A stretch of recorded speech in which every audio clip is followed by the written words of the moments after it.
so the title of my talk today is A State of Mind. So when Charnay asked me to come and she wanted me to talk about how to remain positive while dealing with a chronic illness, I thought that initially it all starts in our mind. So when I was accepted into graduate school in 2012, I had been out of school for 7 years, but I was determined to tackle my master's degree. So I went on, I graduated with a 4.0, which was to me a big deal because when I was in my undergraduate program at Christian Brothers, I struggled to make C's. Going from being a straight A student in high school, going to Christian Brothers was very difficult.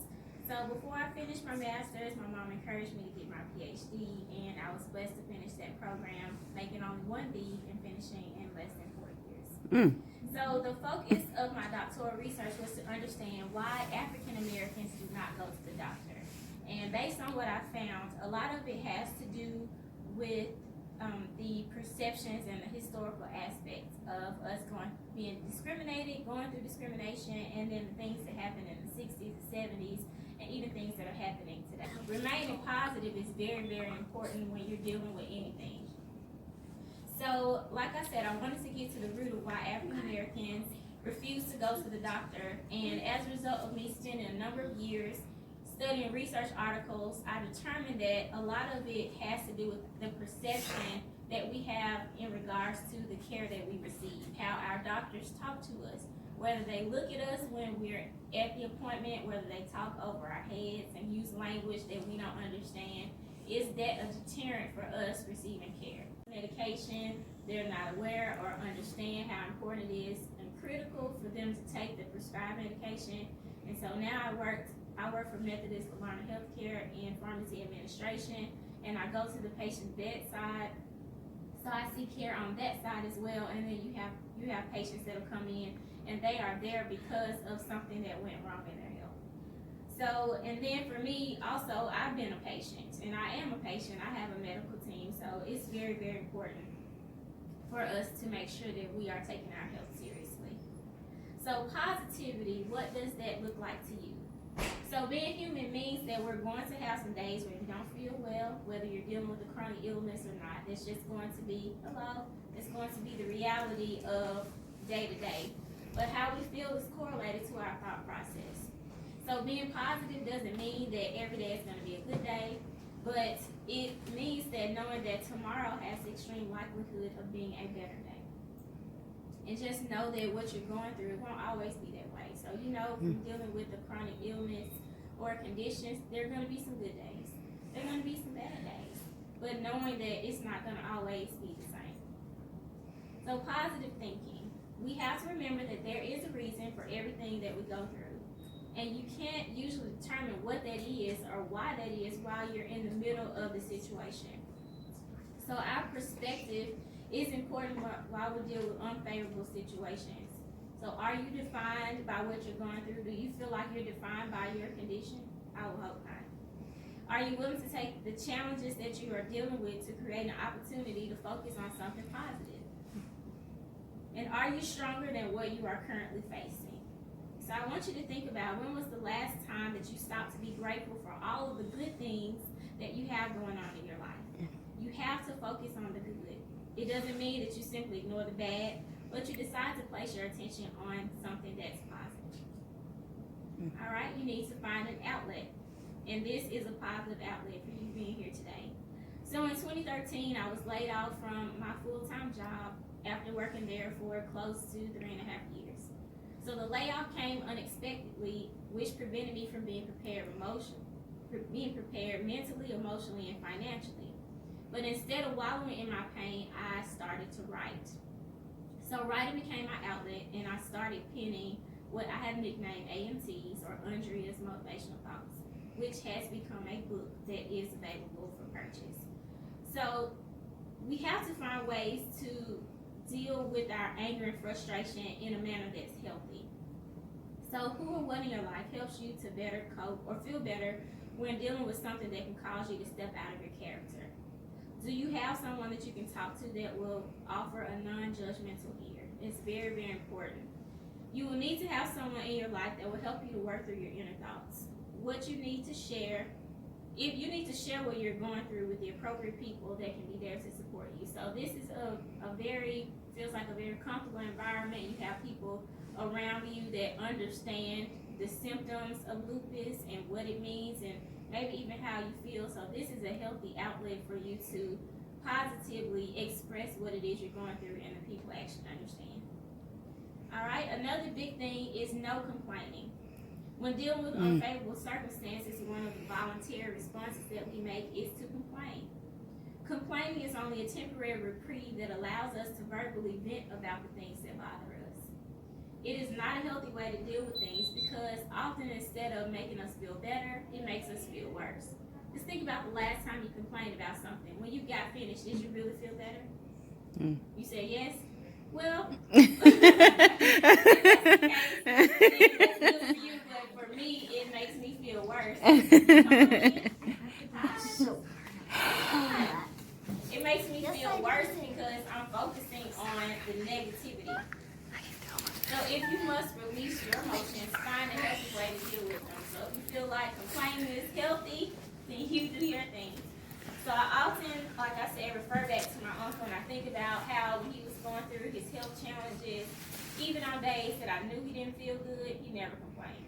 So that's something that I think is helpful. Refuse to be a quitter. So last year I found myself in an emergency situation. For a few days, I started having very severe abdominal pain, and it was so bad that it woke me out of my sleep on a Sunday night. And I asked my dad to take me to the ED. And so when I got there, they asked me, what's your complaint? And they decided to do CT scans, a couple of them. They took blood, they took urinalysis. And the ED physician came in. It was me and my dad in the room, and he sat down, and that is never good when they come in and sit down. And he took his hands and he started rubbing his hands over his face. I'm like, what is he about to tell me? And he said, ma'am, you have a mass this big inside your reproductive system. He said, so I've already contacted, he gave me the doctor's name, Joseph Santoso. And the reason why that was disturbing, I knew he was an oncologist. And so I'm like, oh my gosh, these people think I have cancer. But I was convinced, even though, the nurses, everybody was so worried because here I am in my size and I have something in me that's 5 pounds and it looks like it's cancer. But in my heart, I was telling my family, I'm okay.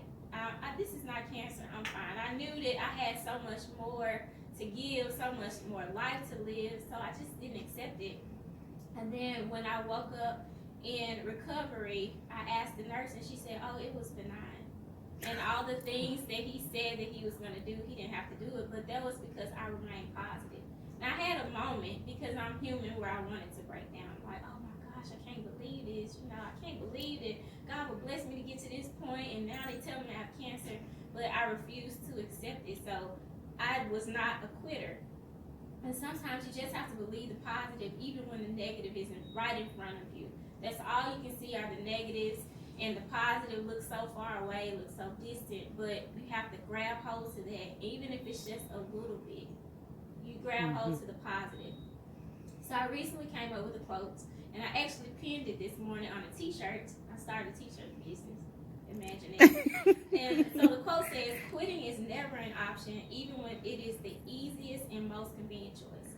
So a lot of times quitting is so easy. You like, I'm just going to give up. I'm going to let this disease or this condition just take over and I'm tired of fighting. But you have to think about, do I have more to offer the world? Is there more potential in me that has not been tapped yet? And if that's the case, then you refuse to quit. You have to keep going. Alright, so keep fighting. This ties into the last little piece because you have so much more to gain. So if you refuse to quit, that means there's some fight left in you.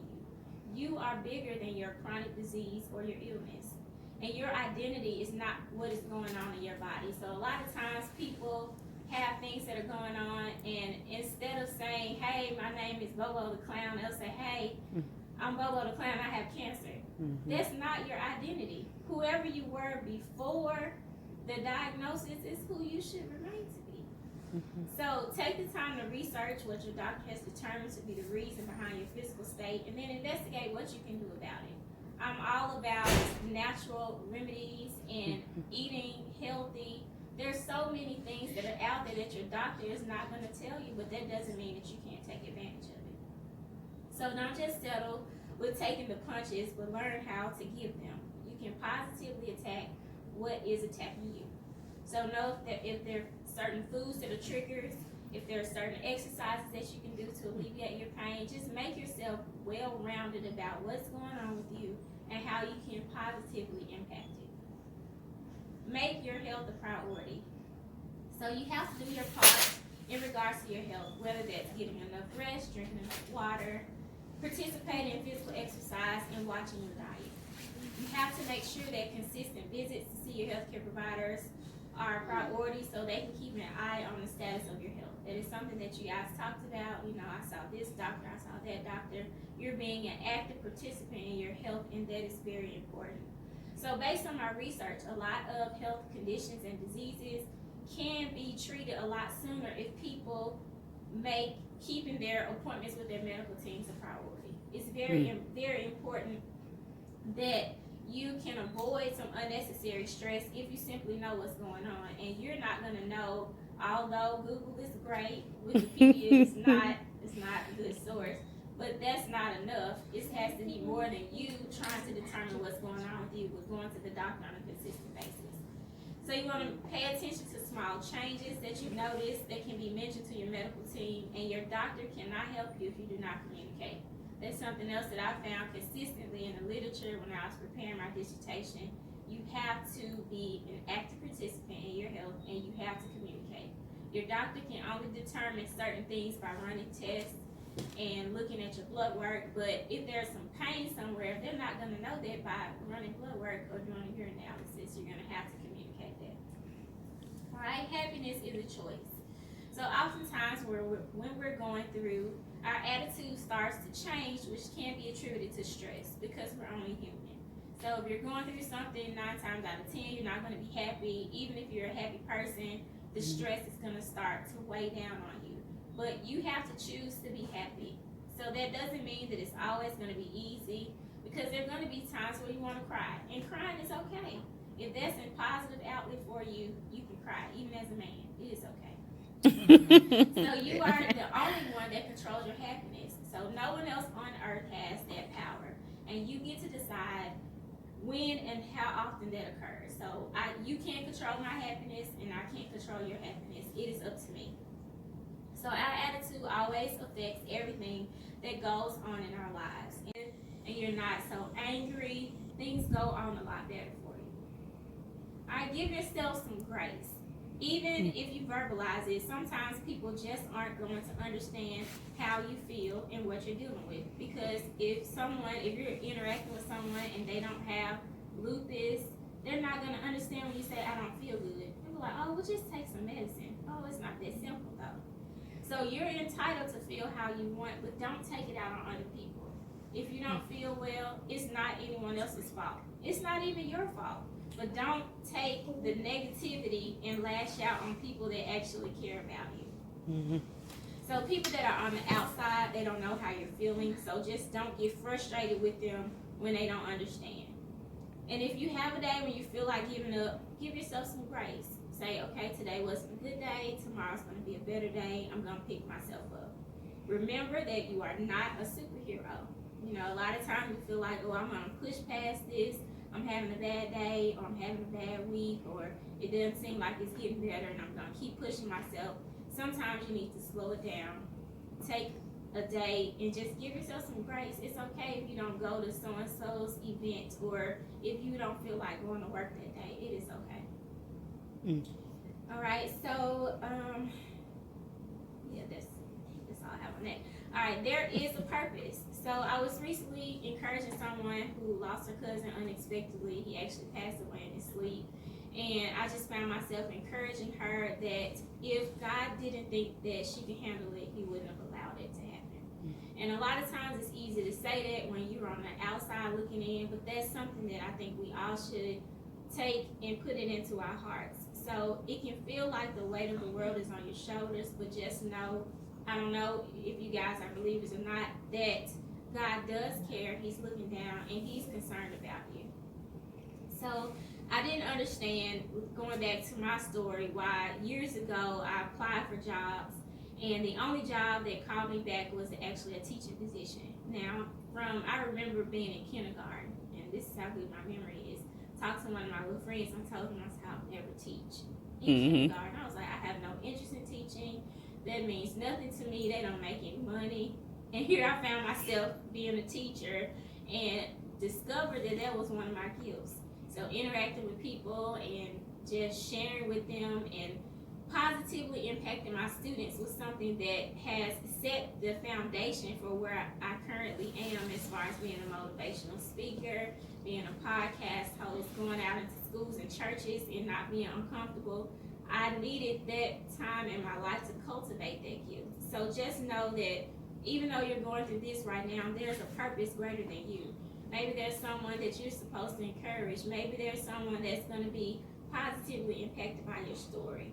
So even though what you're going through may be painful, know that your life is bigger than you. And then you have to remember that it's not all about you. So think about the people that you know directly, and even those in the limelight that have been touched by a disease or an illness. Because of their experience, they have been able to shed so much light on the disease or illness in hopes to fund research or to find a cure. How can you use what you're going through to educate your community or to make an impact on the world? So I've come to the conclusion that my life is not about me, and my experiences are always something that I can extract a piece from to encourage someone else. Many of many people, it cannot be purchased. So health, and it has become really something that's really important to me, because in 2013, my favorite uncle was diagnosed with stage 4 throat cancer.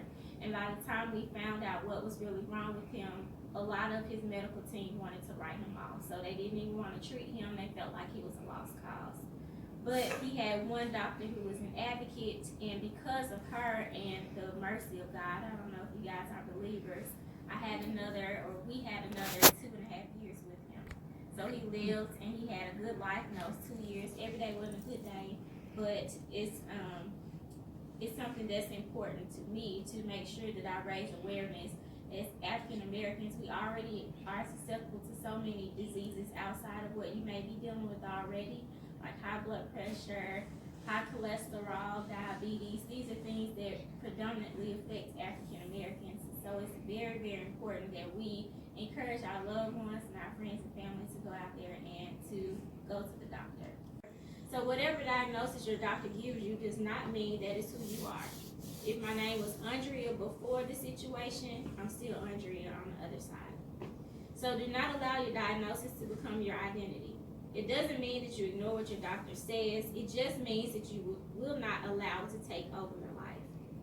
Whatever key qualities or characteristics you possess prior to your diagnosis should still be there. If you were a really nice person, if you were positive and full of hope, those qualities and characteristics should still be there. Whatever the diagnosis was should not mean that you take on a totally different outlook, your personality changes, and now you're someone that's just miserable because you feel like you're defined by what the doctor told you. All right, keep the faith.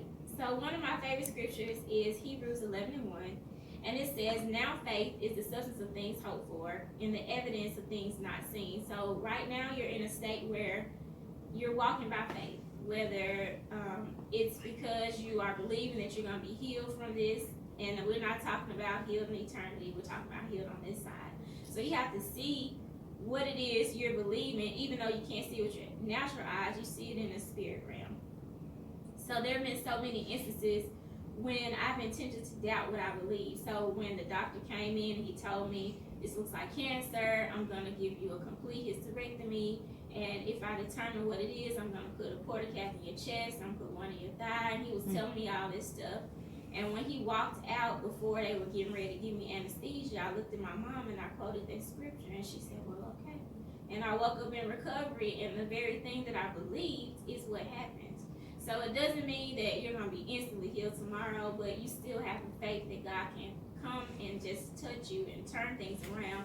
but then just recognize what was the purpose and be going through that situation. So for me, it's to be able to stand before you today and say, I had the faith to believe that my outcome was going to be positive, and that's what I want you to take from what I'm saying today. All right, remain active. So one of the best things that you can do to remain active is by getting involved in activities that will not tempt you to become idle. So what hobby do you enjoy that keeps you busy? So for me, it's the public speaking, it's being involved in certain boards here in the city, maintaining a full-time job, the podcast, the book, it's just so much going on. So my dad often joked with me before I finished school, and he was like, you're not going to know what to do with yourself.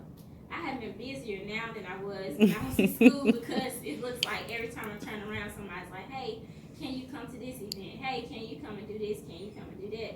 But that's good because it helps me not to become complacent and idle. So being active gives you added opportunities to impact those around you by rejecting the notion to go idly through life. So I recognize that what has happened in my life and the things that I've experienced, anytime I'm given the opportunity or the platform to speak, to encourage someone, then I must do it because my life experience